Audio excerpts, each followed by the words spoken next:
Chief, Deputy, Staff. I'm going to call this meeting to order. My name is Bill Steele. I'm the Chair of the Police Services Board.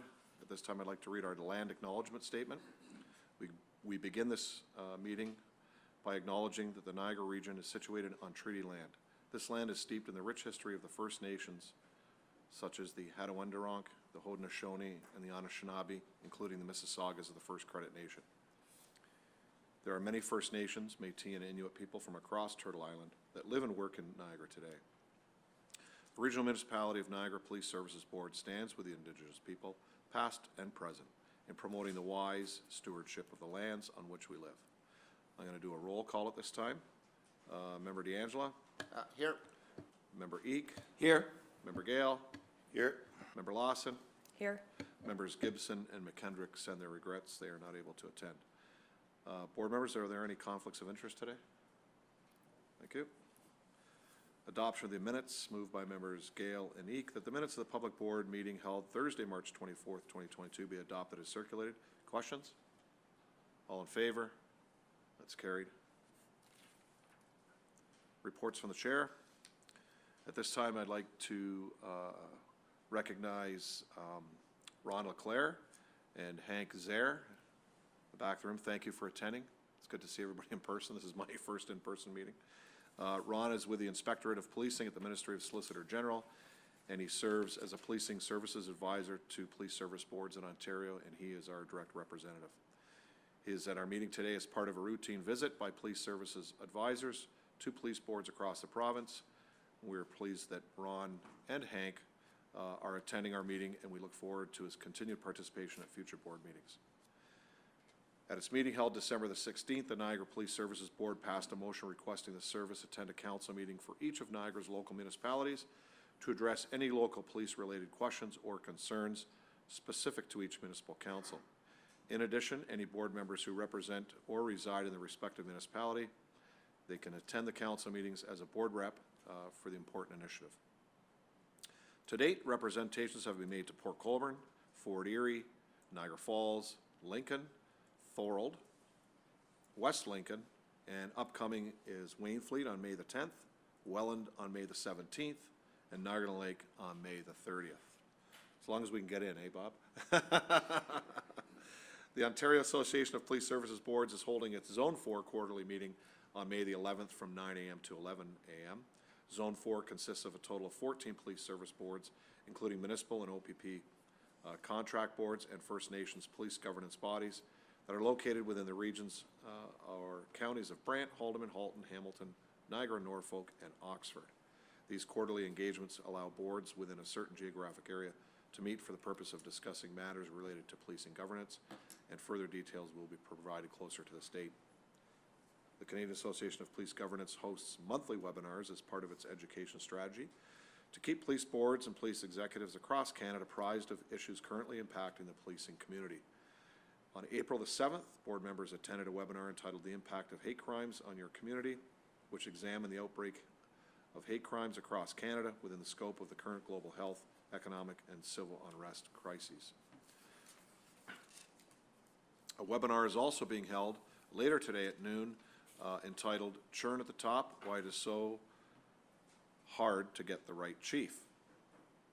I think we're okay in this issue, but this is for discussion on the various aspects of recruiting and hiring the right choice as police chief. Connection details have been provided to board members, and then on May the 19th from 12 to 2, the CAPG is hosting a research roundtable, and further details on that event will be provided closer to the meeting date. On May the 9th, the Niagara Regional Police Service, along with Niagara Police Service board members, the Niagara Regional Police Association, the Senior Association, will host its annual award ceremony. This event recognizes outstanding service of members and fellow citizens who have demonstrated excellence or made invaluable contributions to the Niagara community, along with service retirees and long-standing employees for their commitment to the service. It will be held at the Americana Hotel in Niagara Falls, and the ceremony will be starting at 5 p.m. All board members and staff will be attending this event. There are no committee meetings scheduled for this month or next month, and the next board meeting will be held Thursday, May the 19th at 9 a.m., and it will be held in the community room right here at the Niagara Regional Police Headquarters. That ends my report. Members, any questions? Okay, thank you. Chief, reports. Good morning, Chair. Good morning, board members. As previously outlined in the March 24th, 2022 board report, most COVID restrictions were lifted by the provincial government, and in keeping in step with the province, the service lifted most of its workplace restrictions. While it was anticipated that all remaining provincial restrictions, such as masking requirements in congregant care and living settings, were to come to an end on April 27th with the expiry of the emergency orders and the rising number of COVID cases throughout the province, the future remains very much uncertain. Currently, the service requires that masks be worn in the prisoner management unit. However, it's anticipated that masks will no longer be mandatory as of April the 27th, and nonetheless, masking will still be recommended. The service will continue to require all members and visitors successfully complete the COVID daily screener prior to or immediately upon entering any work facility, at least for the foreseeable future. Additionally, as has been the practice for the last year and a half, the service will no longer be submitting monthly ongoing COVID-19 pandemic reports to the board. With the lifting of the state of the emergency and public health restrictions, combined with the minimal impact the pandemic is currently having on our organization, there is really nothing of significance to report. That said, should the specter of COVID begin to significantly impact the service by way of reintroduced workplace restrictions, illness, or staffing issues, I will of course ensure the board is notified accordingly. Consistent with the rising COVID cases throughout the province, the NRPS also saw a spike in members out of the workplace due to COVID-related illnesses or COVID self-isolation requirements. Despite this trend, the service has been able to maintain adequate staffing levels and has not had to cancel any scheduled time off for members.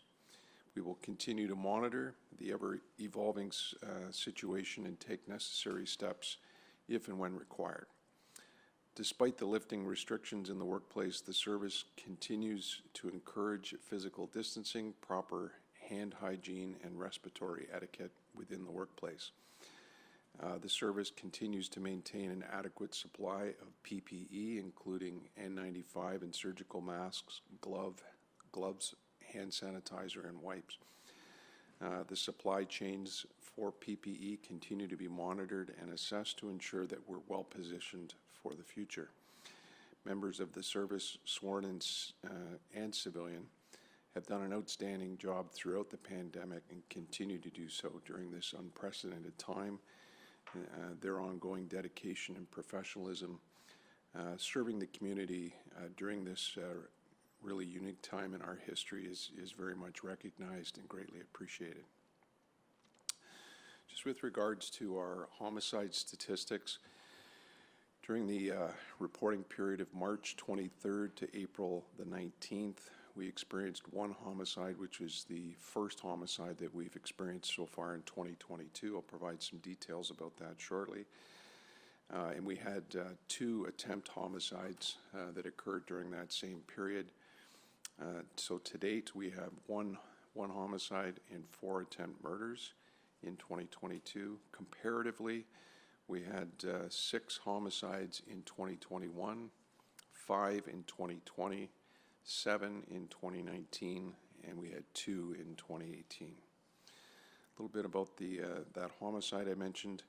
On Friday, April the 8th, at approximately 12:30 a.m., officers responded to multiple reports of a shooting near the Great Canadian Midway on Clifton Hill in Niagara Falls. Upon arrival, officers located 3 individuals that had been shot.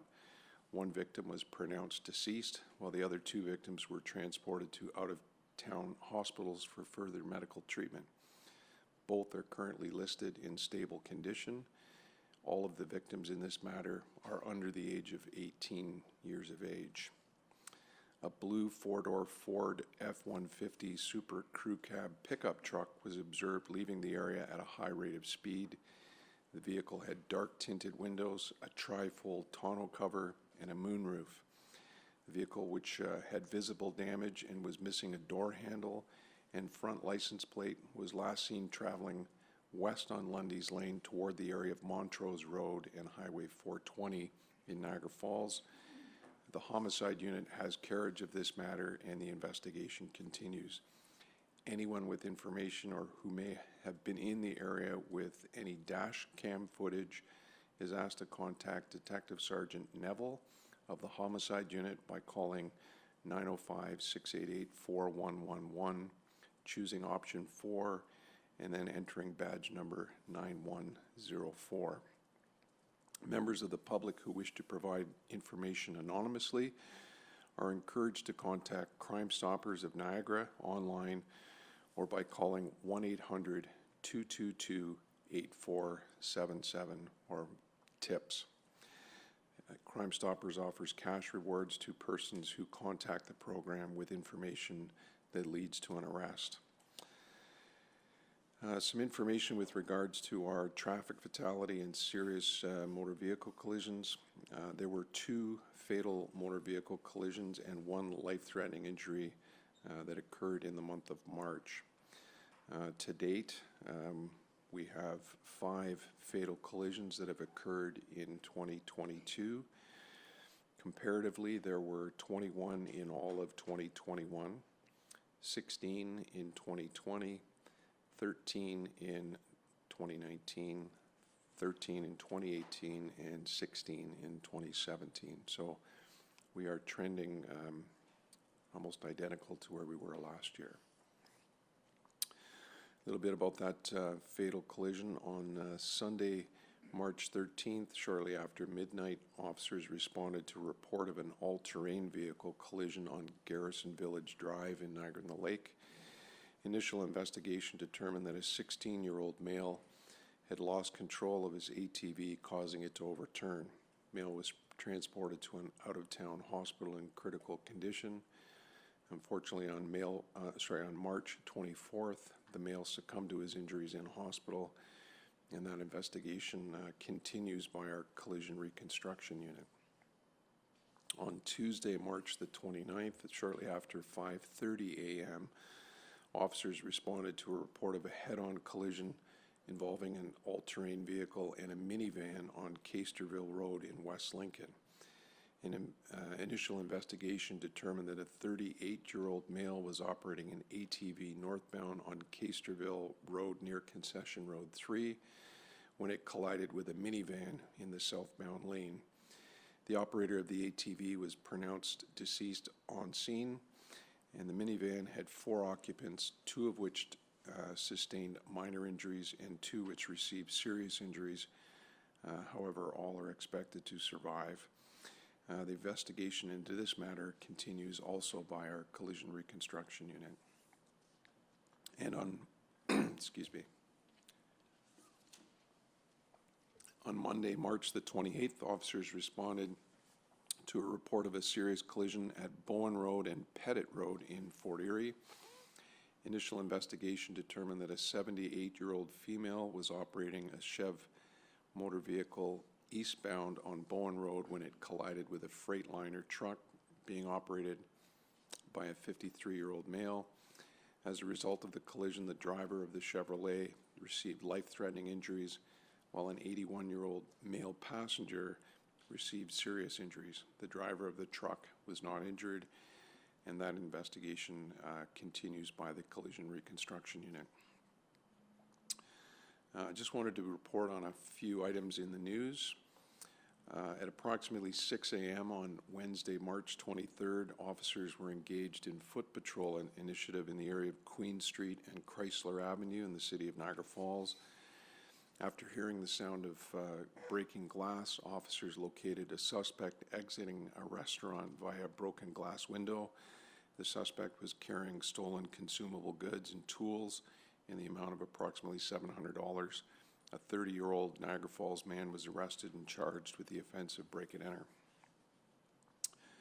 In January of 2022, street crime unit detectives from St. Catharines, Niagara Falls, and Welland commenced an investigation into the distribution of illicit drugs throughout the Niagara region. On April 6th, officers executed a search warrant at a home in Thorold, resulting in the discovery of a loaded 9mm firearm, crystal methamphetamine, fentanyl, cocaine, and $2,100 in proceeds of crime. Combined estimated street value of the drugs was $360,000. 4 persons, all from Toronto, are facing 34 criminal charges as it pertains to drug trafficking and weapon-related offenses. A Niagara Falls male is facing attempted abduction charges following an investigation at the Niagara Falls Convention Center. Over the weekend of April 8th to the 10th, the Niagara Falls Convention Center hosted the Canadian Cheerleaders All-Star National Championships. Officers arrived on scene and their initial investigation determined that on April the 9th, at approximately 11 p.m., a male food service station employee had completed his shift and entered the public area of the building. A coach observed the male approach a 9-year-old girl and try to remove her from the building. The coach intervened. A short time later, the male again attempted to remove a 10-year-old female from the building. The suspect fled the scene when he observed concerned coaches approaching him. Neither child was physically injured. The suspect and the child victims were not known to each other. The investigation was immediately assigned to detectives for follow-up. As a result of the investigation, the suspect's identity was determined.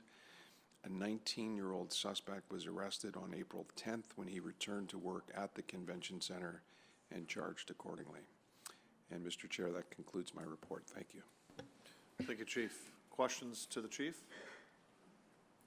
Great, thank you. At this time, if I can call on Superintendent Frayne, we're going to have the Garage 529 Initiative presentation.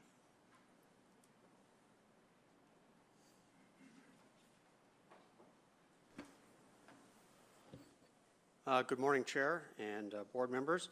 We're pleased today to be able to introduce our bike registry program to the board, to our service members, and also to the public. So I'm joined today by Constable Brett Emerson and Ryan Campbell, and both of them have come off of night shift, so I appreciate them being here. They're championing the project, and they're going to be speaking about the impacts of this project on the front line, and they're also going to do a bike registration for us, a demonstration. So just a little bit of background on the project.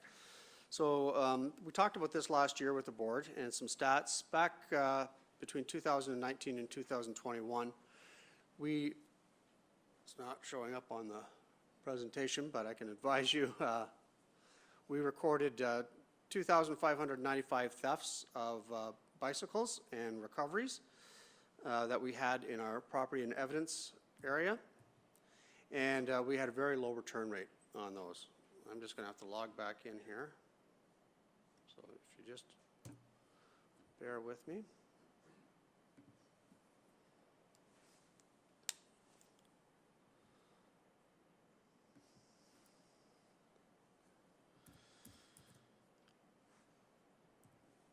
Everybody likes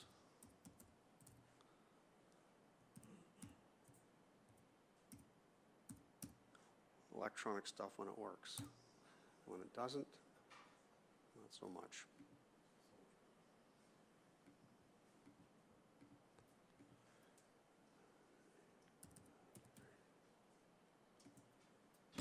You guys are on midnight, so you don't mind staying here a couple hours, do you? Okay.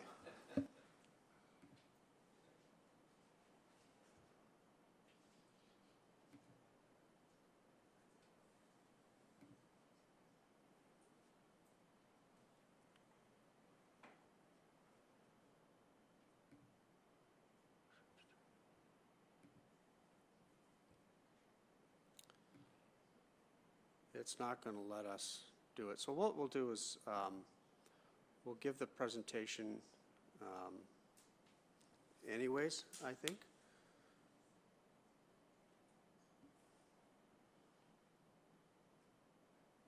Actually, what I'm going to do is I'm going to ask that this be deferred, I guess, till our next board meeting. We'll come back in and do the presentation so we can do it. So it's going to be important, I think, to show live a registration and the benefits of the program, so. Yeah, you'll do that today, though, right? Or you'll do the live stuff today and then bring the presentation back?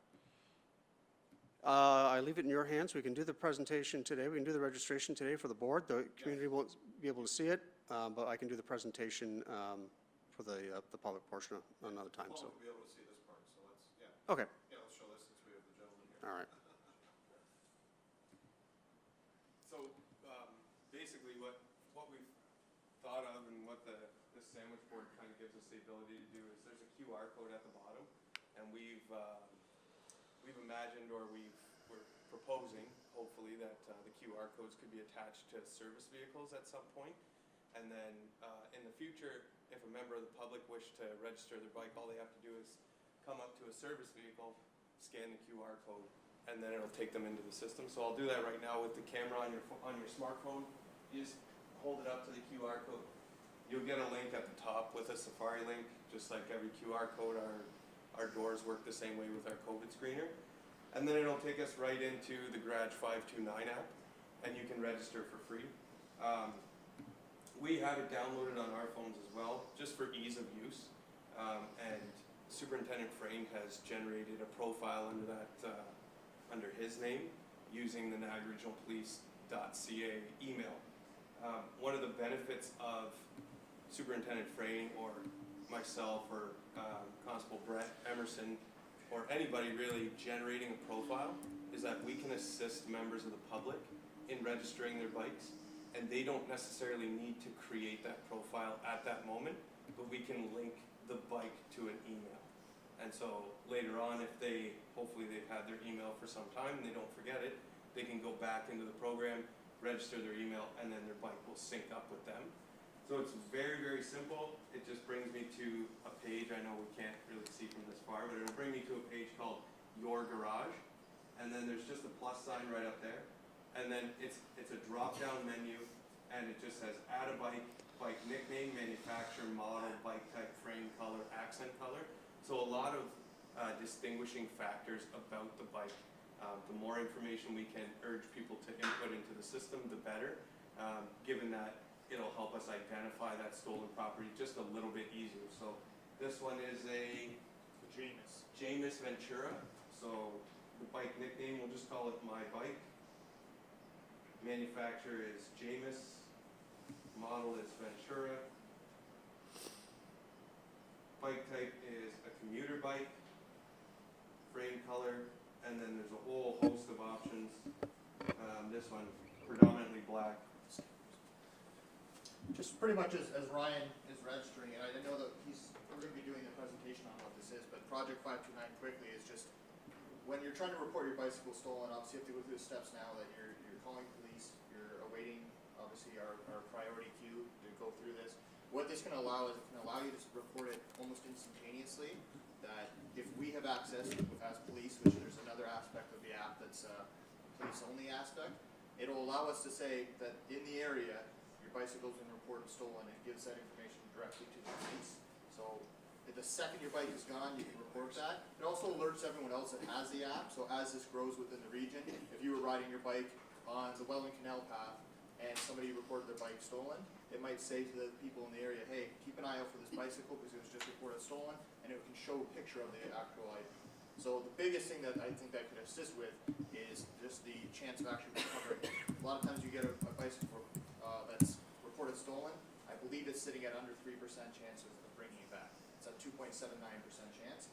This could potentially increase that by a significant amount. And what Brett's saying too is that we're obviously, everybody's well aware of the constraints in the staffing sometimes, and our staffing levels throughout the summer, they sometimes fall victim to the amount of people that come to the city, and so we're pulled in a lot of different directions.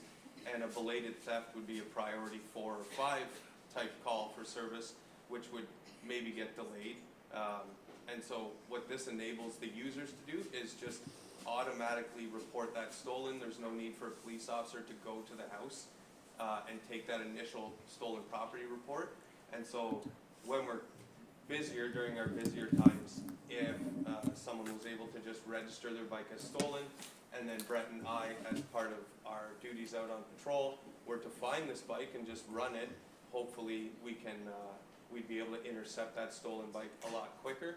We'd also be able to see the call on the board, maybe not necessarily able to respond to it, but see the call on the board, put a unit in the area, or if a unit's even passing by on patrol to another call, we'd be able to see that bike, pick it up, and it gives us just further grounds to be able to say that that person is in possession of stolen property.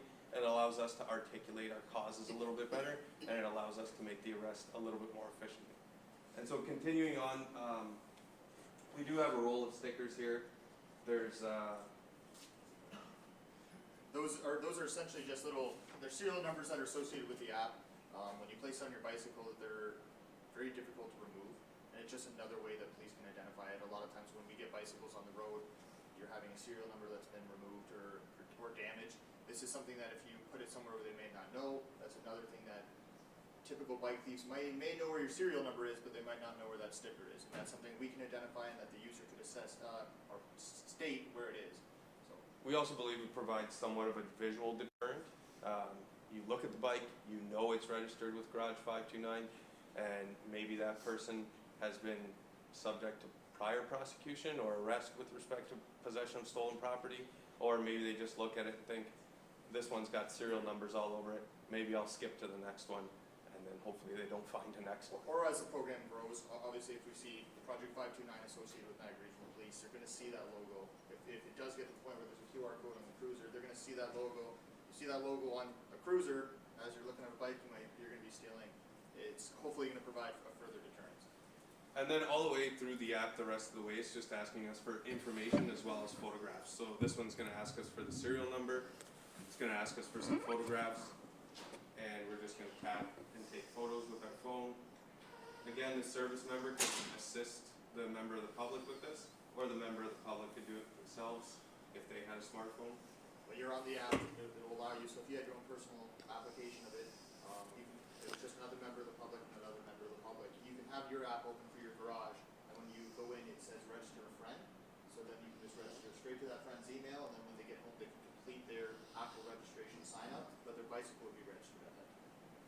And then the rest of the way, it's just, all you do is you just keep hitting next, next, next. Photos, it'll ask for the shield. You take a photo of the shield as well. Then it asks for a photo of the receipt. We don't have a receipt right now. But if we have just purchased the bike, we're hoping to get Canadian Tires, Sport Checks, large retailers on board with this. Hopefully something of a smaller brochure in their office to notify them that Niagara Regional Police does work hand in hand with this service, and that if they register their bike, it'll help them hopefully keep their bike, or if in the event it would get stolen, they can recover it a lot faster. So the receipt, we don't have one today. You just hit next, keep skipping, and then photo of the bike.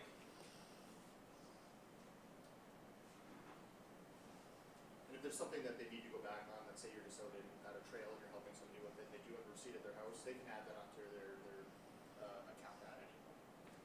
And then there's another section, photo of what to look for. The whole way through as well, there's those little question mark bubbles, so that you can just tap them and focus on if you need further information as to what to post. And so this one, we would say that there's a headlight and a speedometer on it, and so you can just take pictures of those unique features of the bike. Again, when we take some reports on the road, a lot of people don't know what type of bike they have. They just know they have a mountain bike. But they can say, I have a rip in the rear of the seat, or there's a scratch on this part, or I've engraved my initials on this part. And so that'll assist us as well. It's another identifying factor. As you can imagine, bikes are produced en masse and just distributed en masse. And so that'll help us reunite the bike to that specific owner. So we just use that photo as well. And then it asks for a photo of you and your bike. I believe this is Sergeant Finnis's bike. We'll skip the photo in uniform with the bike. And then the last part, like I said at the beginning, was add this registration to my account or someone else's account. And so I can just click someone else's account, and then my email is already populated with Superintendent Frames. And so I can just erase that email and hook it up to Sergeant Fittis.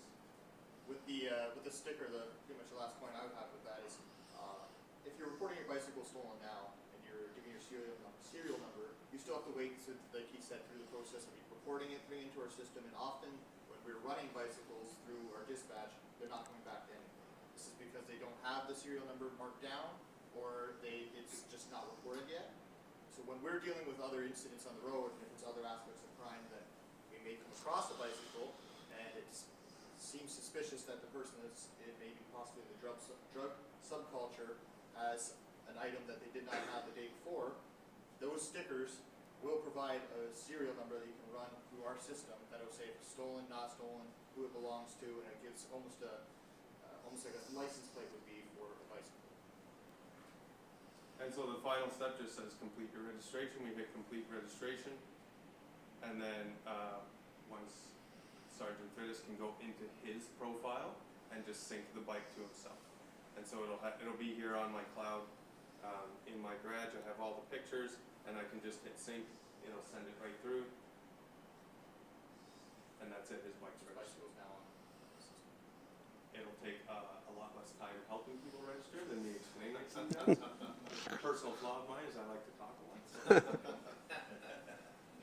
And that's it. That's how you register a bike. It could take as little as 30 seconds to a minute, depending on how many photos you take, depending on how many distinguishing marks there are on the bike.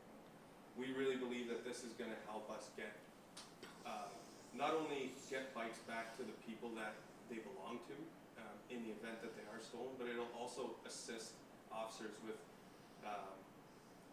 just easier grounds to articulate that this person is possessing property obtained by crime. Because right now, as Brett said, we run into the same type of individuals over and over, and we know, kind of in our heart of hearts, that that bike doesn't belong to them.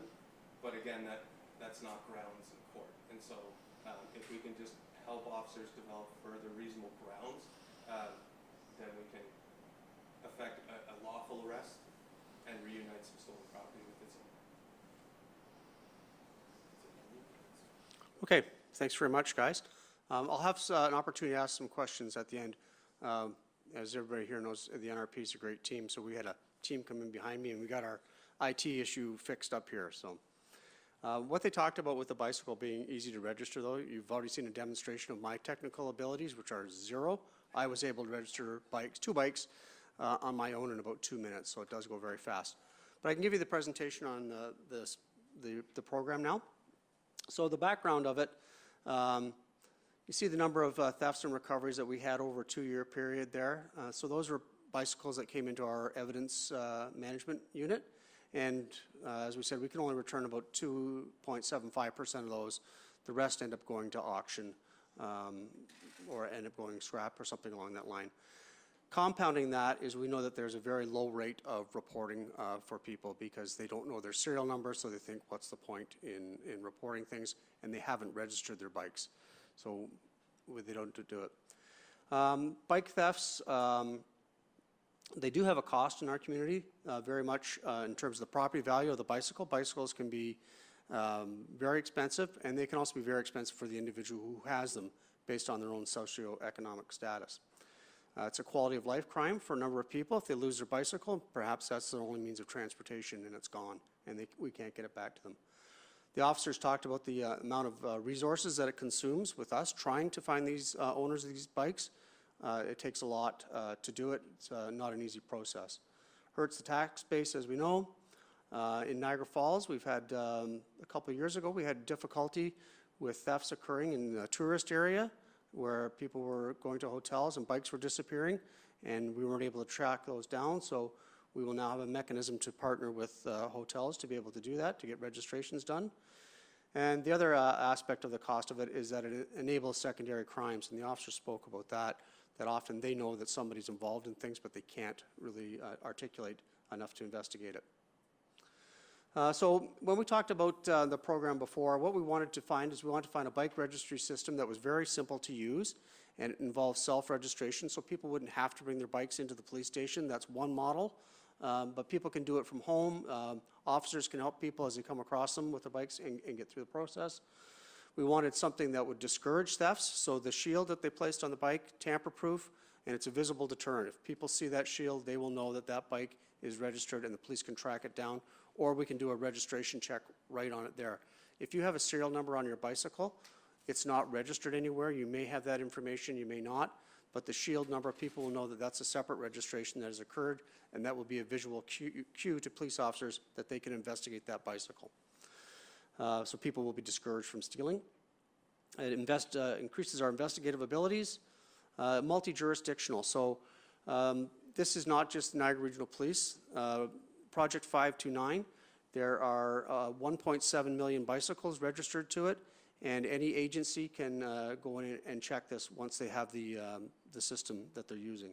So we can have our bicycles recovered in British Columbia or wherever it happens, and that has occurred through this program where they've been found in different provinces, but they're using this app and they can find it. And we wanted something that was free for people, to encourage people to do it, and something that was cost-effective for the NRPS. So we ended up going with Project 529 Garage. As it's got 1.75 million bicycles on it already. If you check the registration for our region that we're in, there's already 2,039 bicycles that are registered in the program. So we anticipate that once this presentation goes out, that those numbers are going to increase dramatically, and we'll have a large portion of the bikes registered here. It is universal. There are other police departments in Ontario that are using it. There's Halton, Guelph, Strathroy, Ottawa, London. It's quite large, and more agencies are going to this. And the nice thing about this universal bike registration is it can also do searches for other businesses that have registered bikes too. So we can go in and do that. And it has a community watch for bicycles. We heard a little bit about that. So when a bicycle is stolen, if you notice your bicycle is gone, if you're registered for this on the app, you can get an alert sent out that goes to everybody in the community that says, hey, my bicycle has been stolen. If they're within 15 kilometers, they'll get pictures of it. We will get pictures of it.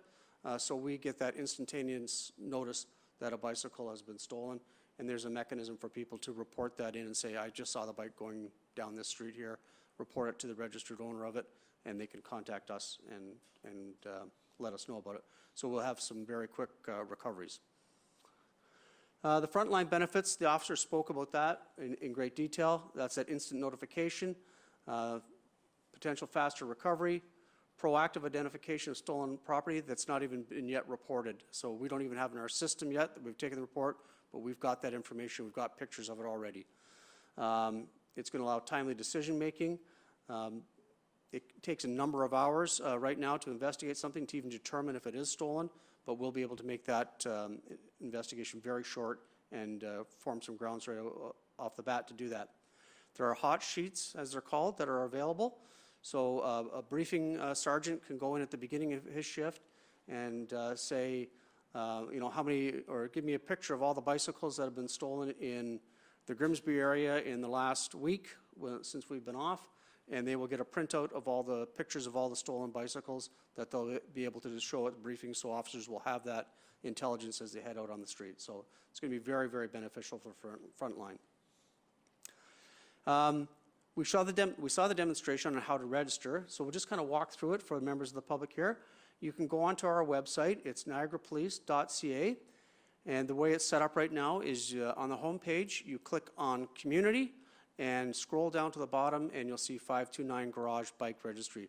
And the bike registry will look very, very similar to what you see there. And again, you can do it from home and it's a simple process. In 2 minutes, you're done. Another way is the mobile app. The officers demonstrated that.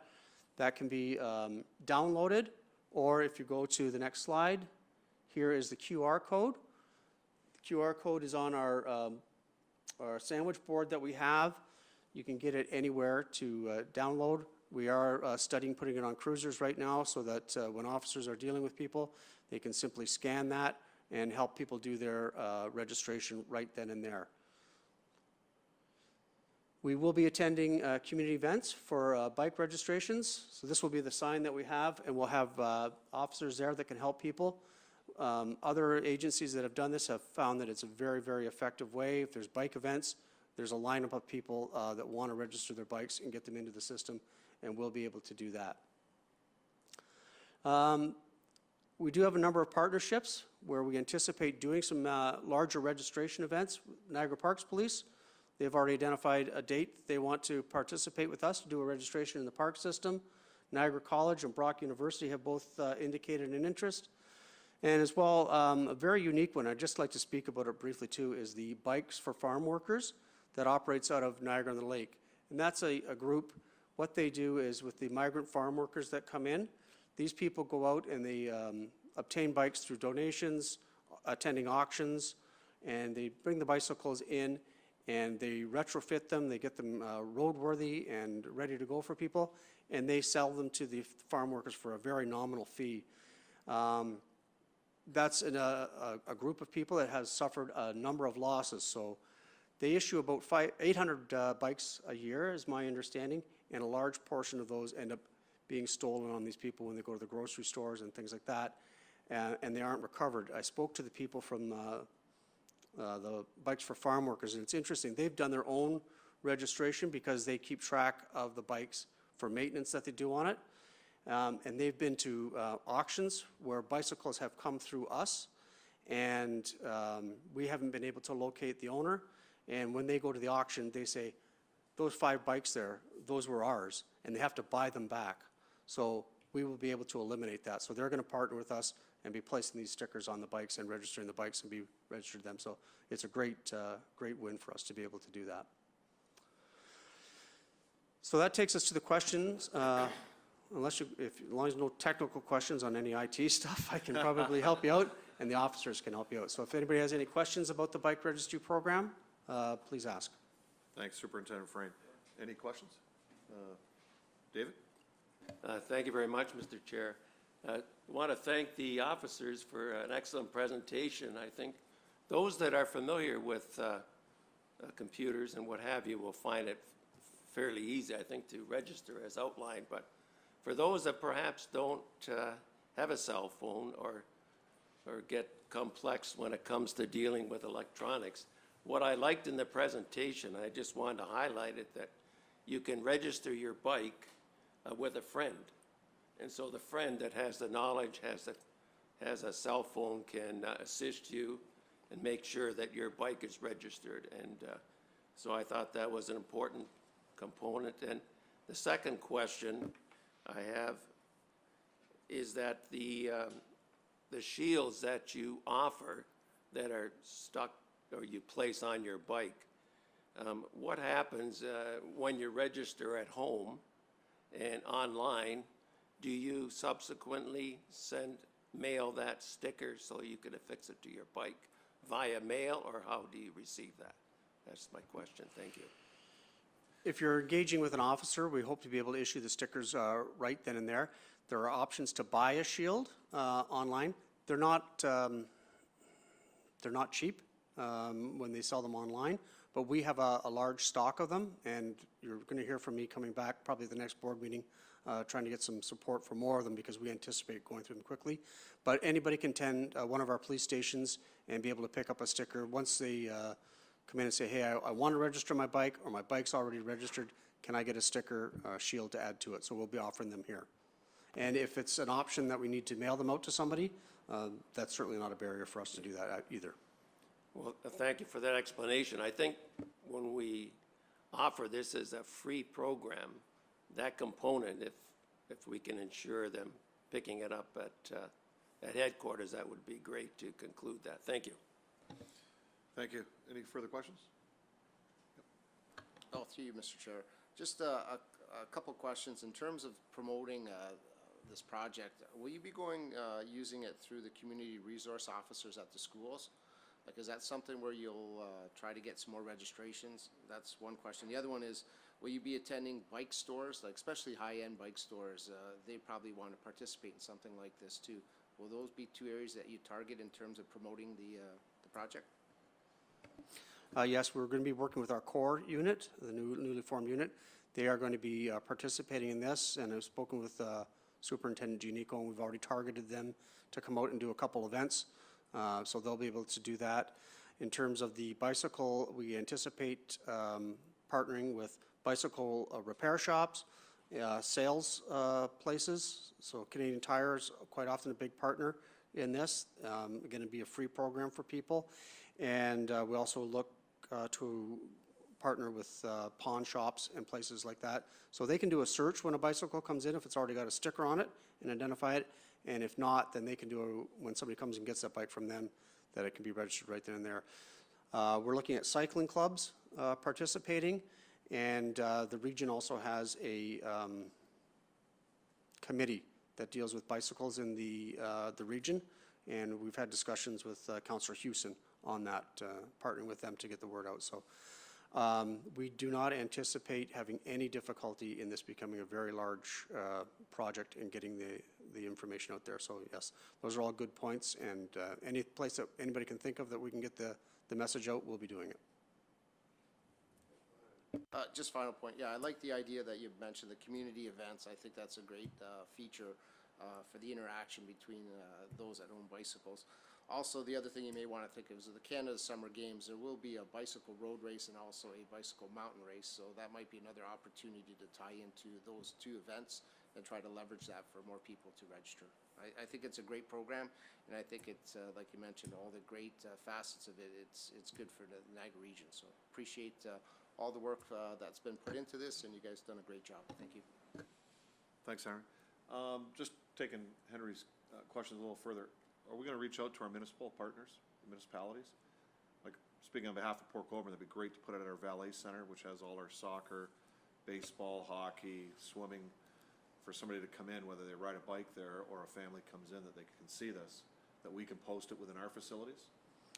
Absolutely, yes. Our contact so far has been with the region, but I know that there are other avenues for us to do it with other municipalities. We've also talked to the town of Lincoln in terms of them getting involved in it. So a lot of enthusiasm for the project for sure. And it's so easy for people to do it. If at your events we can get our sticker there, our QR code, people will eat this up and we'll have bikes registered like crazy.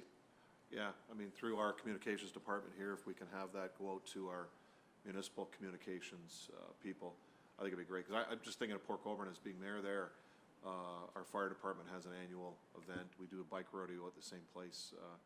Our Touch a Truck program at our public works, and then at our facilities where, you know, people are in and out all the time, to not necessarily have the sandwich board like this, but at least a poster that looks identical to that, so that we can post it and people can use it, whether it's the exterior of our building or the interior. So I think it'd be a great idea, but yeah, get a hold of our comms people, and we can take it from there as a municipality.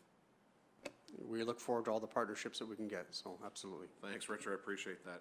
Any further questions? Okay, if I could have members Lawson and D'Angelo move that this presentation be received. Anyone opposed to that? So that's carried. Just one more thing before I leave. We do have our roll of shields here. So any board members that want, I think Member Gale will be looking for one for sure. Any board members that want a shield, we can get you the shield today, and please go register your bike and get it in the system. So. Good. Henry? I just thought of one final question. Just in terms of when you register a bike, when you have one of those little shields, will that, like, say you want to register, you have 5 bikes and you want to register those 5 bikes, will the same shield apply for that, or will they have to have a specifically different one for each bicycle? There'll be a specific shield for each bicycle. Thank you. Great, thanks. Okay, great, thank you.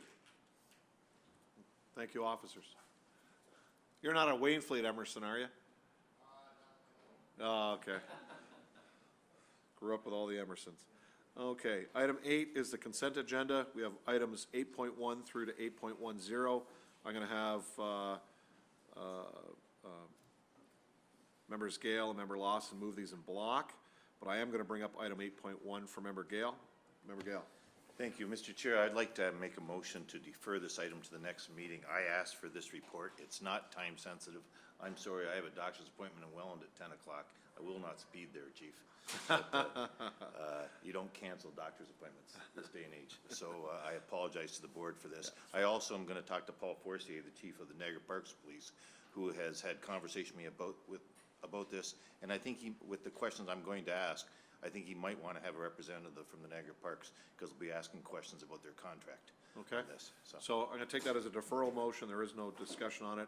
We're gonna ask the Niagara Parks Police to attend the next meeting when this comes forward. Member Lawson, you're okay to second that? Yes. Okay.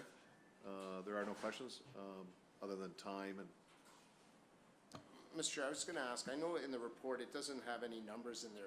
When they come back, can they at least have some numbers? I have some questions on potential numbers that are not in the report. Okay, Just- if you Just get- so they have that information. yeah, if you can get that through to the chief, and then he'll make sure that that's included in the next, Perfect. as an Thank you. addendum to the report, is that fine? Yeah. Thank you. Okay, so seeing, as again, no debate on this, all in favor? That's carried. Thanks, Member Gale. So on the rest of the items, are there any questions? Member Eek? Yes, if I may, Mr. Chair, item 8.7, that's the annual report for the Marine Unit from January 1st to December 31st, 2021. And I'm wondering, is this unit, perhaps through you to the chief, is this unit responsible to provide security to shipping vessels that navigate the Welland Canal? Chief? Through you, Chair, and the answer to that question is no, we're not responsible for providing security to vessels transporting through the canal. Thank you very much, Chief. I asked that question only because when I did serve on the region, there was quite a debate at one point there that the province wanted the regional police to do just that. And I know that the discussions were in the negative, and so I'm pleased to hear that we're not required to do that. So thank you very much. Thanks, David. Any further questions? So aside from 8.1, the rest are moved in block. All those in favor, please raise your hand. That's carried. Under new business, 9.1, City of Port Colborne Resolution, Catch and Release Justice. Moved by members D'Angela and Eek, that the matter be referred to the Chief of Police for report back to the board for further submission to the City of Port Colborne Council members. Questions on that one? All in favor? That's carried. 9.2, Police Services Board, transitioning to hybrid meeting format. Moved by members Lawson and Eek, that the board receives a report for information purposes, and further that the board fully transition to a hybrid meeting format that has both a physical in-person format and a virtual online component for remote attendees to participate by Zoom, video, audio conferencing. This includes board members, board staff, police service members, and members of the public for delegations and presentations. Questions on this one? All in favor? That's carried. Item 9.3, computer-aided dispatch, annual maintenance and support, March 1st, 2022 to February 28th, 2023. Moved by members D'Angela and Eek, that the board approve payment in the amount of $282,826.86, which includes HST, net of rebates, to Veristerum for annual maintenance renewal CCY 22-23 budgetary support quote CAD system for the services computer-aided dispatch system. Questions on this one? All in favor? That's carried. 9.4, Records Management System Annual Maintenance and Support, June 1st, 2022 to May 31st, 2023, moved by members Lawson and D'Angela, that the board approve payment in the amount of $197,840.45, including HST, net of rebates, to Veristerm for annual maintenance of renewal CY 22-23 budgetary support quote RMS system for the services records management system. Questions? All in favor? That's carried. 9.5, special fund request, Ontario Women in Law Enforcement Annual Awards Banquet, moved by members Eek and Lawson, that the board approve a special fund donation in the amount of $500 to support the the Ontario Women in Law Enforcement 22nd Annual Awards Banquet. Questions? All in favor? That's carried. 9.6, special fund request, NRPS Cuffing on Cancer Team Rankin Cancer Run, moved by members D'Angela and Eek, that the board authorize a donation from the special fund in the amount of $500 for the NRPS Cuffs on Cancer team to offset costs incurred by members participating in the annual Rankin Cancer Run. Questions? All in favor? That's carried. Item number 10, is there any other new business today? Seeing none. There are no in-camera reports to be brought forward. This time, I'd like to adjourn this public portion of our meeting. We thank everyone for attending. We're adjourned.